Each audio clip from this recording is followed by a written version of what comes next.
नमस्कार दोस्तों, स्वागत है आपका हमारे YouTube चैनल रेलवे अड्डा KKC में। दोस्तों आज हम लोग बात करने वाले हैं जीके के महत्वपूर्ण प्रश्न।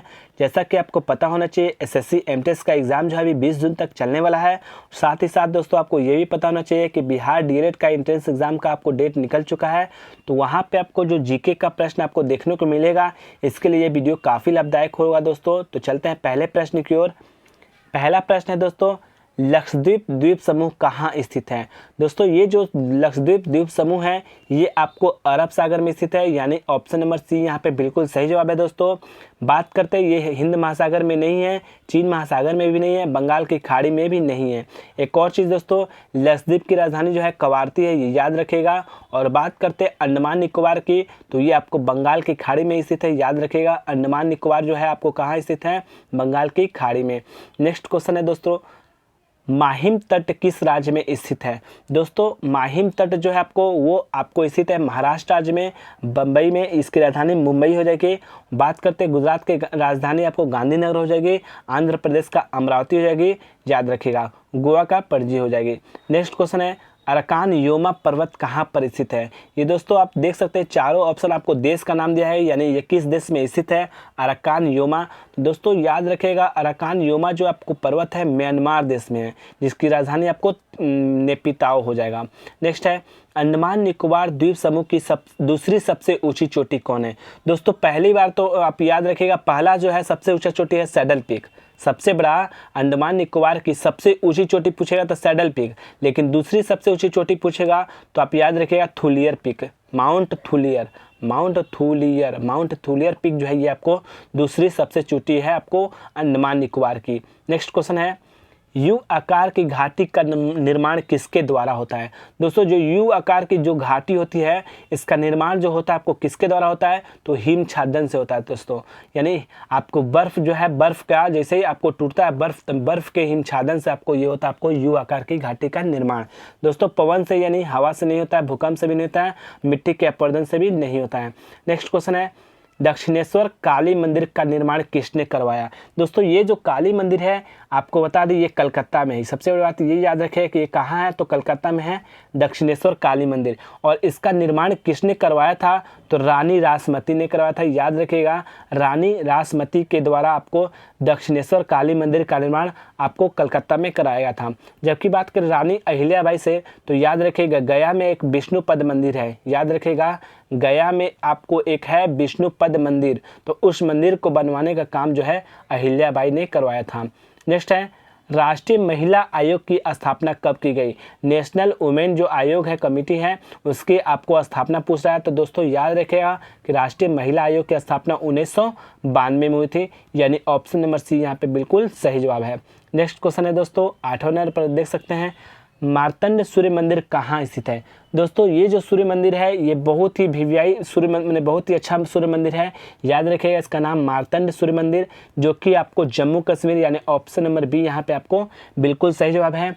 जबकि आप सूर्य मंदिर जब पूछेगा सिर्फ आपको, तो यहाँ पे उड़ीसा में भी एक सूर्य मंदिर है, याद रखिएगा। अब बात करते हैं 9 नंबर प्रश्न है, बीजक किसकी रचना है। तो बीजक दोस्तों आपको किसकी रचना है पूछ रहा है, तो आपको याद रखिएगा कबीर की। किसके, कबीर की रचना का नाम है आपको बीजक, याद रखिएगा कबीर से याद रखिएगा बीजक। जबकि गौतम बुद्ध से कोई भी आपको नहीं है, बल्कि जातक कथा याद रख लीजिएगा। नेक्स्ट है, भारतीय अर्थशास्त्र संस्थान कहाँ पर स्थित है। दोस्तों जो भारतीय अर्थशास्त्र यानी इकोनॉमिक इंस्टीट्यूट जो है, संस्थान जो है आपको कहाँ है, हैदराबाद में है, यानी ऑप्शन नंबर बी यहाँ पे बिल्कुल सही जवाब है दोस्तों। भारतीय अर्थशास्त्र संस्थान जो आपको हैदराबाद में स्थित है। नेक्स्ट 11 नंबर प्रश्न देखिएगा, अमृतधारा जलप्रपात किस राज्य में है। दोस्तों अमृतधारा जलप्रपात ये आपको याद रखें, अमृतधारा जलप्रपात ये आपको है छत्तीसगढ़ में, यानी ऑप्शन नंबर बी यहाँ पे बिल्कुल ही सही जवाब है, याद रखिएगा। जबकि मैथन जलप्रपात पूछेगा तो मैथन से याद रखिएगा झारखंड, मैथन जलप्रपात जो है, मैथन जल विद्युत परियोजना भी है आपको कहाँ पे है, झारखंड में है, बराकर नदी पे है, ये याद रखिएगा। नेक्स्ट है, शिवनाथ किसकी सहायक नदी है। दोस्तों ये जो शिवनाथ है वो किसकी सहायक नदी है, तो आपको बता दें महानदी जो है, महानदी यानी कटक शहर आप उड़ीसा का देखे होंगे, तो ये आपको महानदी के किनारे बसा हुआ है, तो महानदी की ही सहायक नदी आपको शिवनाथ, याद रखें ऑप्शन नंबर सी यहाँ पे बिल्कुल सही हो जाएगा। नेक्स्ट है, भारतीय राष्ट्रीय कांग्रेस का दूसरा विभाजन कब हुआ था? दोस्तों सबसे बड़ी बात आपको बता दें, पहला विभाजन जो हुआ था 1907 में हुआ था आपको, जो कि आपको कहाँ हुआ था, मैंने कहाँ पे हुआ था, सूरत अधिवेशन उसको कहते हैं, यानी सूरत में हुआ था और रास बिहारी बोस की अध्यक्षता में हुआ था दोस्तों। लेकिन यहाँ बात करता है दूसरा विभाजन, तो याद रखिए दूसरा विभाजन आपको 1918 में हुआ था। इसके अध्यक्षता किए थे हसन इमाम, इन्हीं ने ही आपको यहाँ पे अध्यक्षता किया था। दूसरा विभाजन हुआ था 1918 में, याद रख रहे हैं।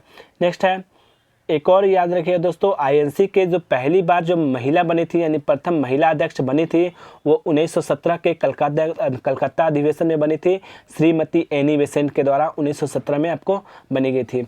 नेक्स्ट है, चौहान वंश के संस्थापक कौन है? दोस्तों आपको बता दें, चौहान वंश के संस्थापक पूछा है। चारों ऑप्शन देख सकते हैं, चंद्रदेव, नन्नुक, नागभट्ट प्रथम और वासुदेव। तो चंद्रदेव जो आपको याद रखेगा, ये गढ़वाल वंश के संस्थापक हैं। गढ़वाल वंश के जो संस्थापक है आपको ये कौन है? चंद्रदेव। जबकि बात करें नन्नुक से, तो ये याद रखेगा, ये चंदेल वंश के संस्थापक हैं। चंदेल वंश के संस्थापक जो है नन्नुक है। नेक्स्ट है नागभट्ट प्रथम, इसके द्वारा ये जो आपको जो शासक थे, इन्होंने आपको गुर्जर प्रतिहार वंश के संस्थापक है, ये गुर्जर प्रतिहार वंश के संस्थापक है। जबकि बात करें चौहान वंश के संस्थापक, तो ये वासुदेव है, यानी कि आप इस क्वेश्चन का आंसर बिल्कुल ही वासुदेव यहाँ पे सही है। दोस्तों ये चारों ऑप्शन जो है आपको याद करना है, चंद्रदेव गढ़वाल वंश, नन्नुक चंदेल वंश, नागभट्ट प्रथम गुर्जर प्रतिहार वंश। नेक्स्ट है, शरद ऋतु के दौरान कुलियों, यानी कुलियों जो होता है आपको चाय बागान में काम करने वाले लोग जो होते हैं कुल्ली, वो उनके द्वारा किया जाने वाला असम का सबसे प्रसिद्ध नृत्य कौन सा है? दोस्तों जो शरद ऋतु होता है उसमें असम का सबसे प्रसिद्ध नृत्य जो कुली के द्वारा किया जाता है, उसका नाम है झूमुर नृत्य। इसका नाम याद रखिएगा, झूमुर नृत्य जो है आपको, ये भीबियाई नृत्य है जो कि असम के द्वारा किया जाता है। बात करते हैं ऑप्शन ए है महासु नृत्य। तो दोस्तों इससे याद रखें, हिमाचल प्रदेश में ये बनाया जाता है, हिमाचल प्रदेश में ये आपको नृत्य उत्सव यहाँ पे क्या आता है, महासु नृत्य। बात करते हैं लंबाड़ी नृत्य, ये आपको तेलंगाना या आंध्र प्रदेश कहिए, इसको क्या कहिए, आंध्र प्रदेश में यहाँ पे आपको लंबाड़ी नृत्य किया जाता है। जबकि करगा नृत्य जो है आपको कर्नाटका से, याद रखें कर्नाटका से करगा नृत्य आपको याद रखना है। इस चारों ऑप्शन आप देख सकते हैं दोस्तों, दूसरा बार भी आप वीडियो देखिएगा, बढ़िया से समझ लीजिएगा, याद कर लीजिए, ये क्वेश्चन आपको बहुत ही लाभदायक होगा।